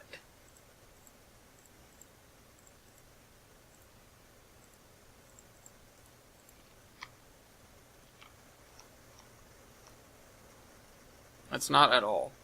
It's just a little building. It's just some sort of outbuilding. I already put this stuff along the edge here. You know, I don't know. I don't know sometimes. I don't know what to do. So I end up just being, just sitting here, being confused, thinking about what to do next, being quiet. At least if I have comments to read, I've got something to think about, something to talk about. Okay, I want this. Also, I stumbled upon this texture here, which is gorgeous. I love it. It is so great. It's even kind of good not spun. But it's great spun. It looks fantastic. Okay. So we're going to go along the edge here with this grass. The grass is one of the biggest little things that you can do. Although, now that I've added the telephone poles are the newest little thing that makes such a huge difference in the way the route actually looks. You think about it, it's like, oh, it's just telephone poles. How important can it be? And then you realize, you place them down and you realize how much they really bring to the table in terms of making it lifelike. Like, look at this. Just this angle here, if you ignore that little bit of gray over there. You have this, you have the tracks with the telephone poles, you have the cliffside there. It doesn't help, or it doesn't hurt that this, texture is magnificent. Before the telephone line, it did not look as good. It didn't. Not even a little. Well, yeah, a little. But it looks innumerably better now. On a scale of 1 to 10, I can't even count. I don't even. That's the other thing, though, with this area, with many areas. Especially, largely those involving lots and lots and lots of splines. It is really hard to judge how an area looks before you go into driver. And, without going to driver, I really can't tell you how this area looks. I think it looks good.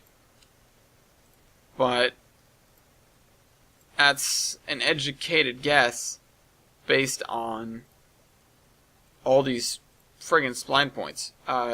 Based on that, I'm just photoshopping them out with my brain, which isn't very good at Photoshop, I might add. I never paid the subscription for my brain's Photoshop, so I'm actually running a bootleg version. There are some errors that they threw in there. Pretty sure it's just, to prevent piracy or whatever. But, brain Photoshop is having a real hard time figuring out if this area looks good or bad.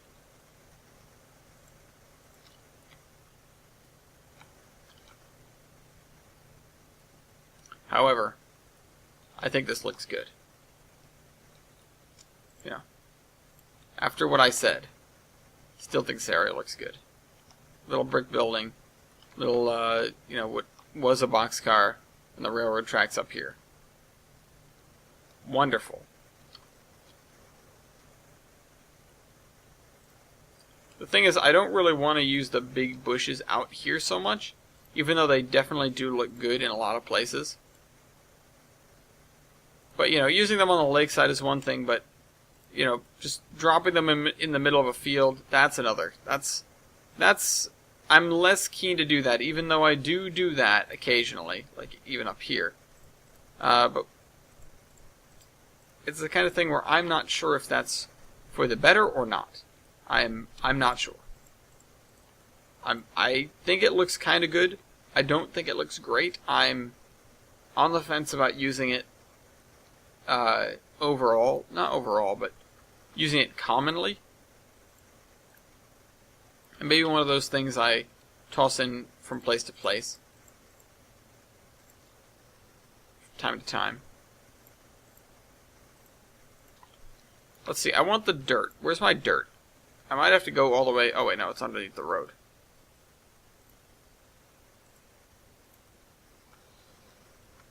Okay, so... Nope, nope, nope, nope. There we go. That looks good, I think. Photo Brain. Braino Shop. Drano Brain.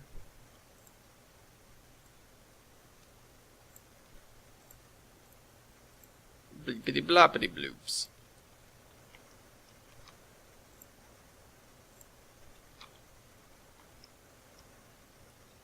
Okay, so we're going to continue putting stuff along the roadside. And we do have to get over here at some point. I'm not 100% on what I want to do with this area here. You know, I know that this horse farm is going to be just boundaried by the road, or bordered by the road here. I don't know what to do with this area here. I really don't. I think I might just fill it, make it a field. You know, maybe even like a dirt lot. Or I could even put a small field in there. It's not much for a field, but it could be something.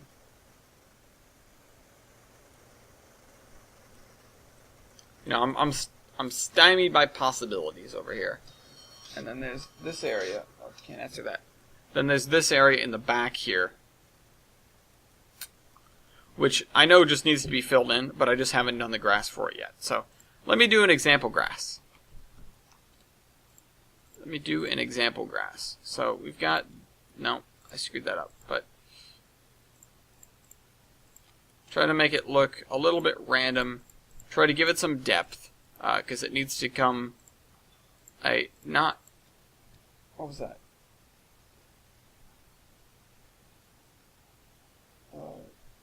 Why am I receiving a free day trial of caller ID?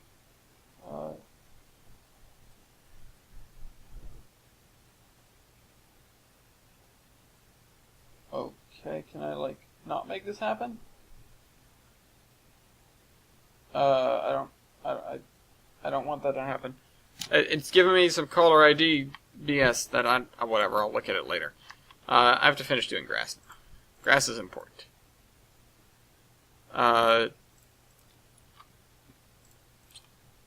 In this area, I actually didn't do grass in this area in the back, because it's too far away, didn't feel like it, and I was too busy placing trees to care. Also, I'd already placed the trees here when I went to put the road.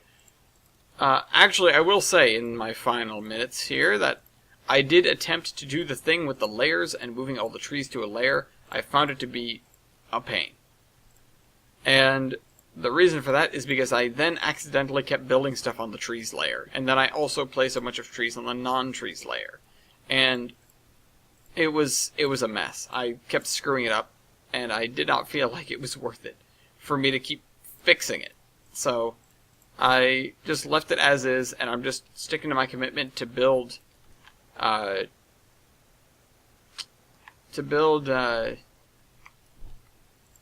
these grass splines that eventually end up covered up by the trees ahead of time. Because it doesn't overwrite the splines. I'm not doing splines. It will overwrite buildings if I place any, though, so I need to be careful about that.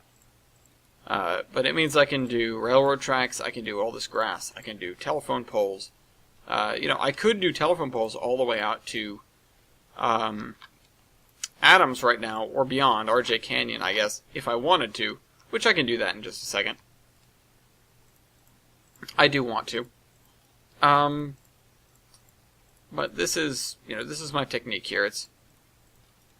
This stuff is very deep in. It's just to provide a sort of backdrop.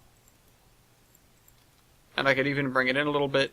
It's supposed to overlap the base grass slightly. Maybe not slightly, maybe half of it. Half of it is supposed to be on top. But then you get this nice backdrop, which you can see in there. Although that's less good because we have this big hill here. When you have a big hill here, it's important to just cover it.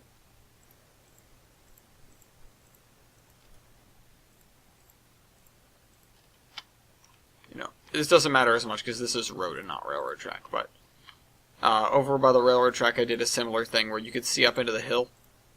So I went and I placed some shrubs like this in the back to make it look like the hill still had ground cover.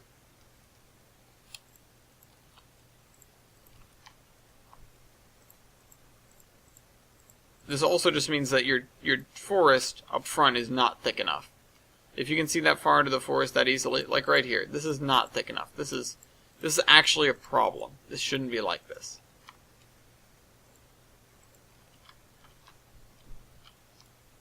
But it looks better when you at least infill it with this foliage. I had to talk about foliage in my presentation. Tried very, very hard not to accidentally say foliage in front of the professors and mentors and other students.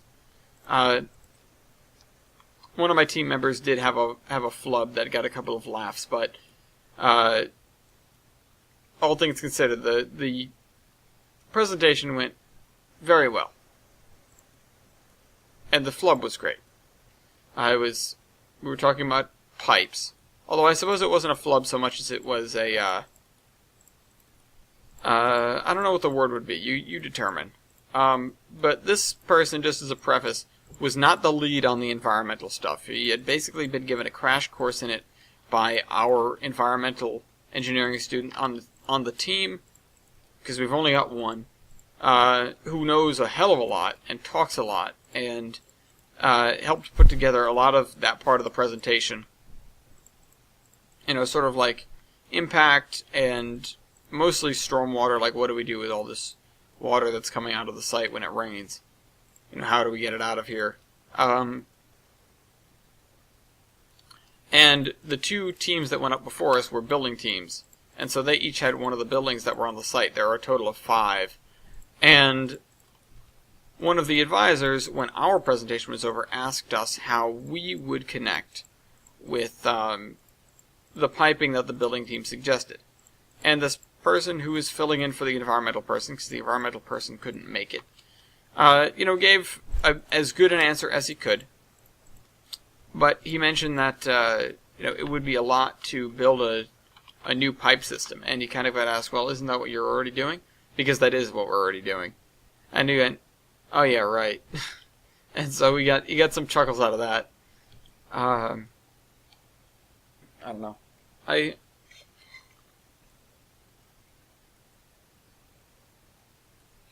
have long enjoyed, getting up in front of people and talking about something. We had 2 people on the site design team, or the sub-team, I guess, subcommittee, and she and I was one of them, as you might have just figured out by me saying that. She and I worked very closely on the things that we had to do, but we only were allowed to have 4 speakers. And so we had one general person, we had the environmental person, we had the traffic person, and there was a lot of stuff to do with that. I think the general person also did a lot of work with that. And the, traffic and trip distribution, I guess. And you know what? I think I'm going to send this the other way. Hold on. Oh, somebody's got the bass dropping out there. I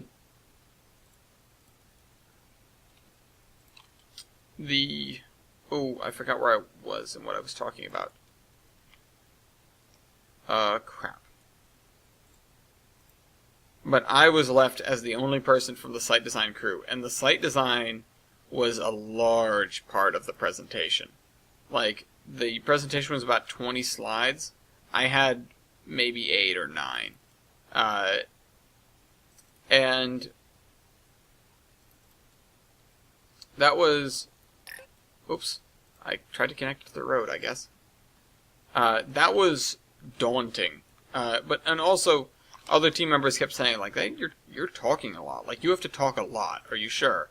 I was like, I'll figure it out. I can't memorize a speech. I can't. It's not something that I'm capable of doing. I suppose I could, but I usually don't have to. And in my experience, I just straight up haven't. I don't read off a script for this. And I've been best at this sort of, extemporaneous, I guess, or unplanned speech. It's just what I do. So, but through the rehearsals, they sort of noted that every single time my speech changed. We just hit 2 hours. I'm going to get this around the bend, and then we'll see where we're at. And I'm going to put I'm going to put it on this side where we have a little bit more room in Jefferson's cut.